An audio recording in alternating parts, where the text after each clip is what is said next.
Welcome to the channel. I'm Dani Walker. I'm going to be sharing with you the best slash my favorite unplaced gown performances from the Miss Universe 2021 preliminary competition. This year, there was only a top 16, so we lost a lot of great contestants from that cut, so I'm going to share some of the ones that I personally enjoyed watching that I think deserve some recognition. Here they are in no particular order. Argentina, this gown, I don't know who made this style, but I loved it. It's like a starry night, but in a gown. She looks like a star. She looks like old Hollywood glam here. But because Miss Universe doesn't have an old Hollywood glam look or style, I was concerned with this for her. So I personally loved it. I think that I still would have scored it really well because she was so elegant and poised throughout the whole performance.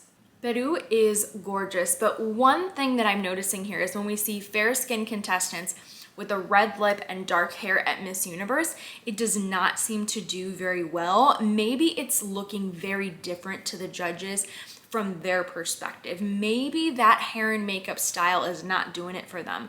What I see more at Miss Universe are softer looks, more like a soft glam, very glowy, versus a very matte foundation with a bright red lip. It just doesn't seem like branding wise, that's the look that they are going for in recent years.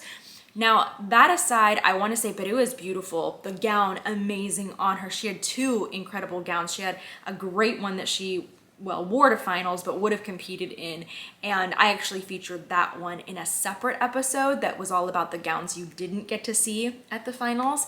And she had a great performance here. It was really, really well practiced and relaxed and elegant. Belgium.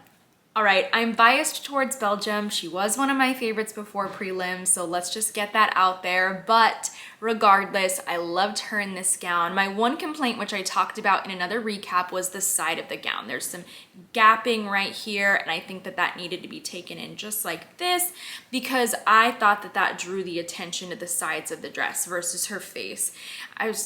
If that one change had been made to that dress, I feel like it could have potentially affected the entire performance. But regardless, love her, and I still think that she had a strong performance. Spain, I've talked about her in another episode. I just don't understand her not placing this year. I really don't. This performance, the hair, the makeup, for me, everything is there. Everything that you may need from an onstage performance. So I'm just wondering what happened in the interview competition. I am very perplexed about this. If you've heard anything, please let me know. Namibia, once again, loving her, guys. She was one of my favorites prior to the preliminary competition. I talked about this dress in my other recap and how much I loved it and how great I thought it was for her statuesque figure and her long neck and drawing the attention there. And it was lovely, it was beautiful, and this was a great performance. I think that she probably could have finished it off with a softer smile at the end, but we did see a smile from her throughout this competition when she was facing the judges. We just didn't get the best visual of that from the camera angle, but the judges saw it, so I don't know what happened. Bolivia, this was a very unique gown. She also did a quick change to her hairstyle. Lovely. I think it was a great choice. Once again, she looks so fresh here, just like she did in swimsuit. And the dress was beautiful. I felt that you couldn't appreciate the details of this gown from a distance and that it didn't translate quite as well for the telecast because I did see some photos of the dress after the competition and it looked even more beautiful than it does here. It's a really pretty, soft, ultra feminine look and I loved it, but I do think that she may have needed something else for this preliminary competition to stand out. Aside from that, her walk and how she carries it and how she was changing her facials for me were right on and right up there with one of the top performances. I thought that she could have placed in the semifinals. Comment gown down below if you love this performance as much as I do. Chile was kind of giving me the vibes that Costa Rica gave last year during the finals in this red dress. I thought it was lovely. The way that she carried it was beautiful. She was elegant during this. So for me, I wasn't sure because I thought that she had a good swimsuit walk as well. And I was looking at her as someone who could potentially make a semifinal, but Miss Universe, you never know. It's very competitive. Don't forget that if you have a request for the channel, to leave that in the comments below. I'm always paying attention to what you want to see and keeping a little tally of what episodes that are most requested. So keep that in mind. Don't be shy. Leave that comment and request below. Nigeria. She was also on the edge for me for the swimsuit competition, but I liked this performance for her. I thought the gown was unique. It looked beautiful on her, and the way that she carried this style was beautiful. This contestant is one that may surprise you, and she surprised me too, but Morocco's performance was actually really, really great, and I didn't hear a lot of people talking about her. Now, the performance, though, is different from the gown.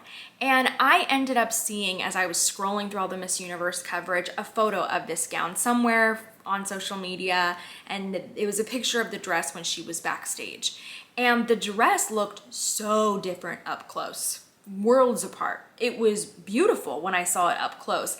And clearly we can see this dress, well, at least what I'm making the assumption of, is that this is a Moroccan-inspired dress. That would make the most sense, right? This is not a typical style that we see at the Miss Universe competition, and I think that that is what made it challenging. Sometimes when you choose gowns that are very, very culturally inspired, then the judges just don't get it. They don't understand it. I think that a good mix this year, as an example, was Japan. Japan's gown was inspired by traditional Japanese clothing and dresses, but it wasn't truly authentic. I think that's the main difference and takeaway. Feel free to take a gown that's inspired by your culture, like Zosie, her preliminary gown for 2019. She had panels of tribal print inside of her gown, and that's just this nice little touch. So I feel like when contestants want to do dresses that incorporate their culture, that to still wear a pageant gown, but use one element of your culture on that piece. So I think when the judges see something like this, they may think that it's just a bit overwhelming on stage. It can be a lot, and it can be more distracting than helpful to a contestant. But this last pose that she had, she was working it. She really, really was. And I think we have to notice that.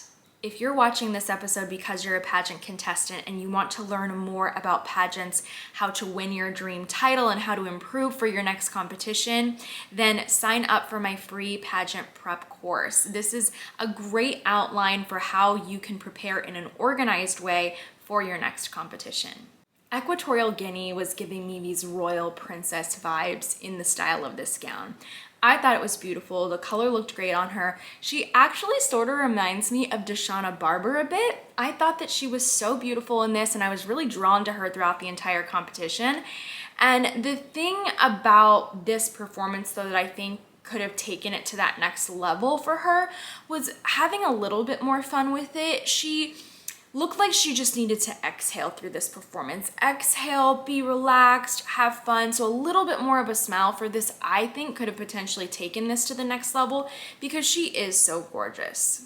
Those are contestants that really, to me, were standing out throughout this competition. Regardless of a placement, I still think it's great to acknowledge and recognize a job very well done. And it's important to pay attention to these countries next year, because if these contestants in 21 are doing this well, hopefully they're going to continue to learn from the competition and continue to invest in their title holders so that next year's queen is going to come back even stronger and hopefully place or even win. So that's why I like to have this episode too, because it can put some countries on the radar for you. Ooh, Haiti as well. I forgot to mention her. I did like her too. What a beautiful gown that she wore. It was like a sunrise.